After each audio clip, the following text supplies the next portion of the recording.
Welcome viewers to my views on news. I hope you all are doing good. Hello, Mr. Sajid. How are you?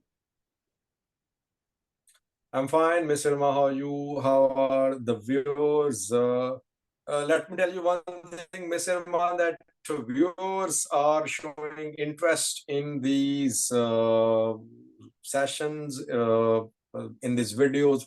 Several contact me. They say that you are refreshing about the ongoing situation in Eritrea. They say that Mr. Ma is doing a wonderful job and they want involvement of others too in this show. So hopefully in coming days, weeks, we'll be able to accommodate people from different opinions on this show. Well, that is very kind of the viewers if they are appreciating, and I'm touched. So thank you very much. And yes, I'm also looking forward for people, other people with different views to join us. So, Mr. Sajid, today's topic is a sensitive one. It is regarding the freedom of religion and faith in Eritrea. In Eritrea, the two religions are the most popular ones. One is Christianity, another is Islam. But within these two religions, only four religious communities are allowed to practice their religion freely. One is Orthodox Church, another one is Roman Catholic Church, third is Lutheran Protestants, and third is Sunni Islam.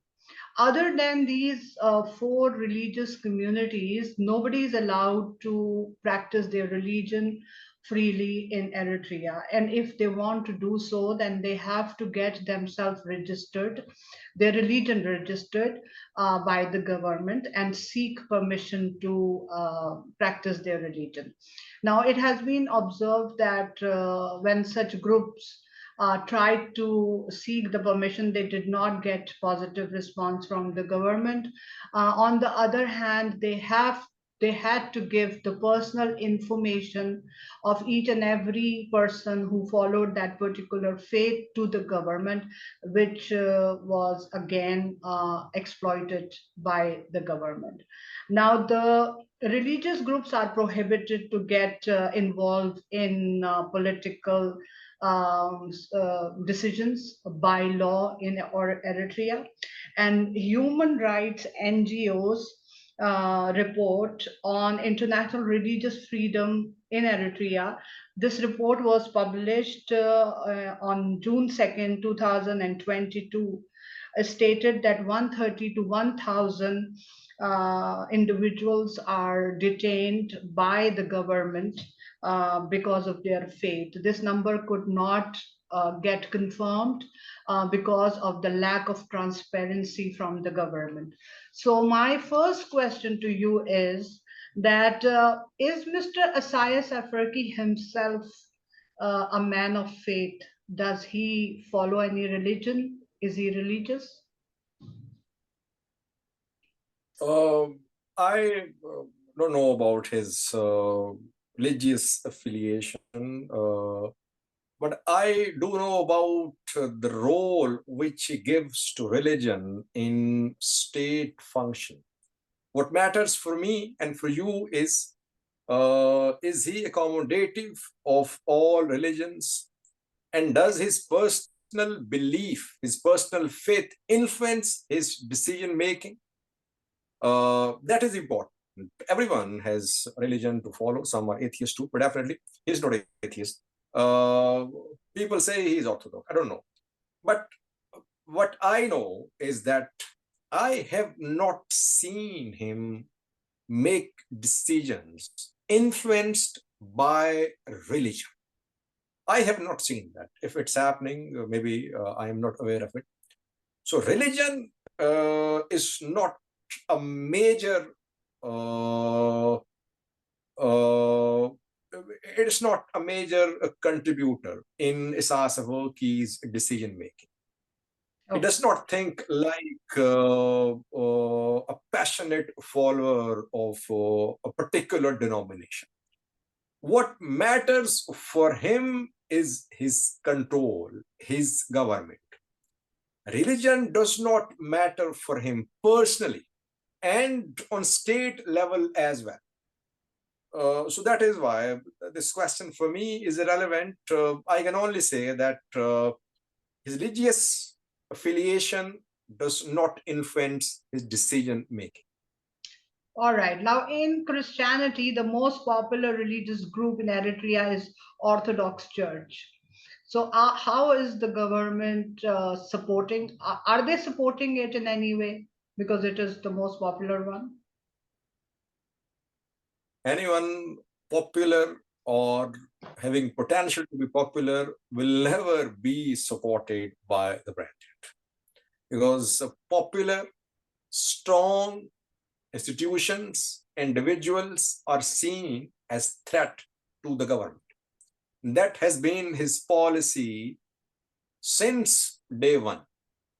But things deteriorated after Ethiopia-Eritrea war. You know that Ethiopia-Eritrea were one country under one patriarch, Orthodox patriarch. Then the country split. Eritrea became a separate country. Of course, the patriarch split as well. Eritrea had its separate patriarch. But the patriarch in Ethiopia and Eritrea worked in different atmosphere. In Ethiopia, patriarch had immense powers, like we are seeing even now. Just a few months ago in Ethiopia, a new group emerged in the Oromia region of Ethiopia, a splinter Orthodox faction, which made some appointments of bishops in Oromia. Orthodox Church rejected the appointments. Orthodox Church asked people to protest. Government tried to weaken the church. Government of PM Abiy, government failed. Government failed miserably. And government then kneeled in front of the church. I would say government gave in and church flexed its muscles. Government then had to abandon its support for splinter faction. So in Ethiopia, Orthodox Church united under one patriarch. And in Eritrea, Isaiah Working knew, I think perhaps, that Orthodox Church united, led by a strong patriarch, would be a threat to his rule. So that is why Abune Antonius was sidelined. He remained sidelined for more than a decade, I think. And Orthodox Church main power center in Eritrea was weakened. Government-backed patriarch was elected. Abune Dioscoros, I think. Then Abune Dioscoros died, and for around 5 to 6 years, the church was without any patriarch.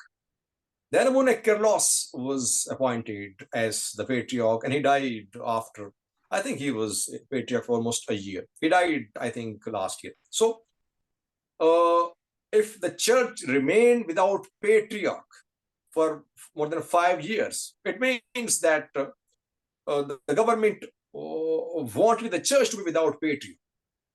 The real patriarch, which was removed, was put under house arrest. He was imprisoned.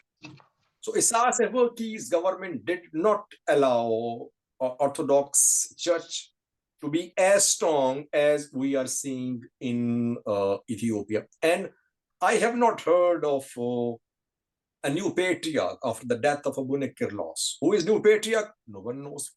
At the same time, abroad, we see that Eritrean Orthodox churches are backed by the government.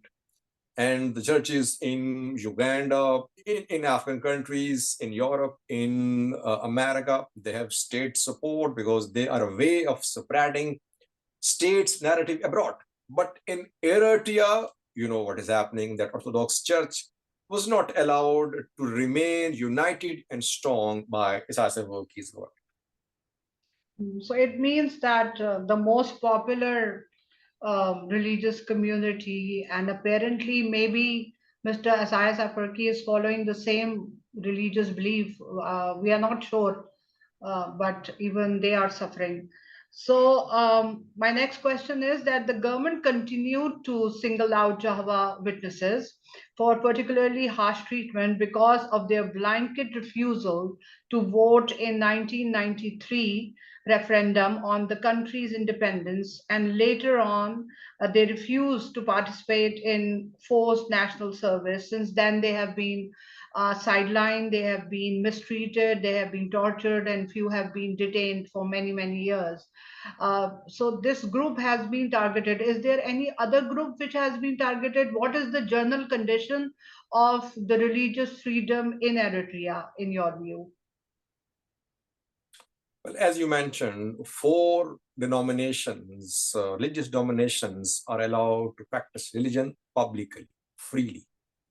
Orthodox Christianity, Lutheran, Protestants, Catholics, and in Islam, Sunni Islam. Others are discouraged from building worship places, from worshipping in public. Jehovah's Witnesses remained under state repression. No doubt about that. But my point is that no one can go against state policies in Eritrea, whether Orthodox or Sunni Muslims or others. Yes, other sects are under more repression because they're not allowed to practice religion freely. But even Orthodox Christians and Sunni Muslims, do you think they're not arrested, detained, imprisoned? They are. Main concern for Isaias Afwerki's government is how to impose government's will on religious leaders. Whoever opposes will be put behind the bars. A Catholic bishop, bishop was arrested a few months ago when he returned from his travel abroad. He arrived in Asmara. He was arrested after international condemnation. He was released. Orthodox Abu Antonius arrested, remained under house arrest for more than a decade. So you see, basically, all are under pressure. All are not allowed to think freely and express religious views freely. They have to follow state policy.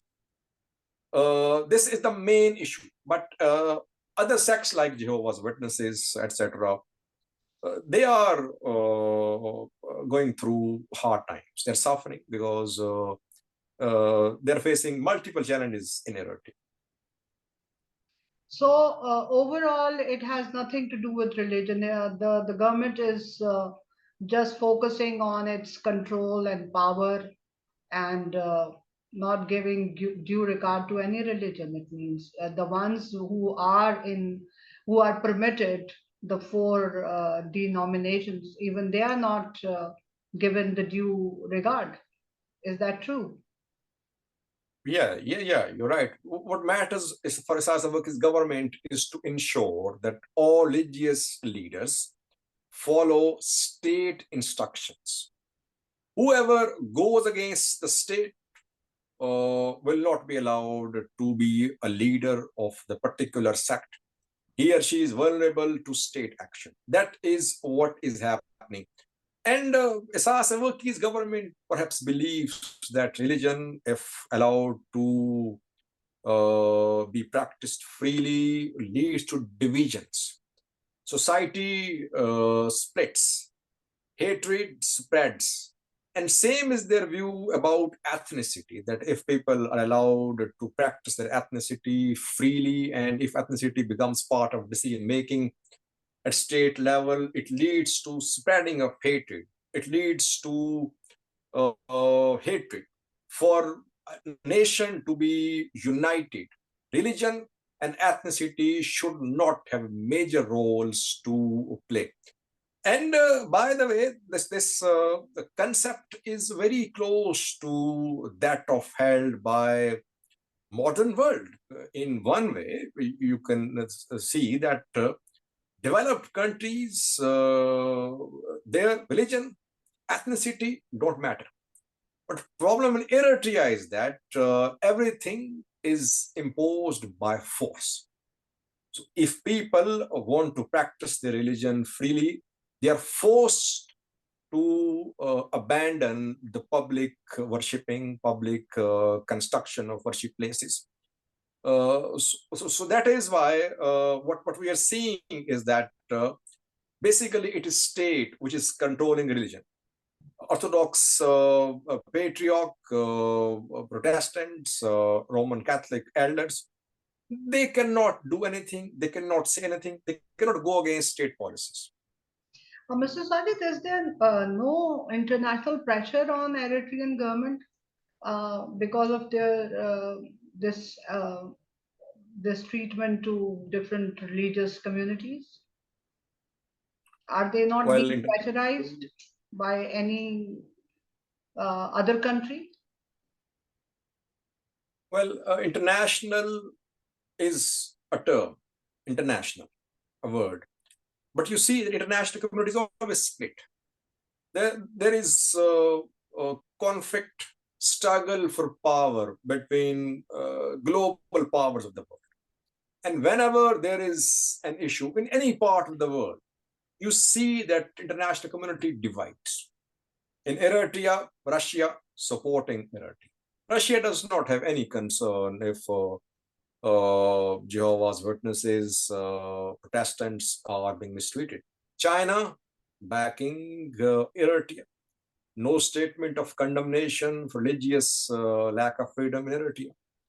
US, EU are putting pressure upon Eritrea, but they say the same about China. They say the same about Russia too. So international community is just one term.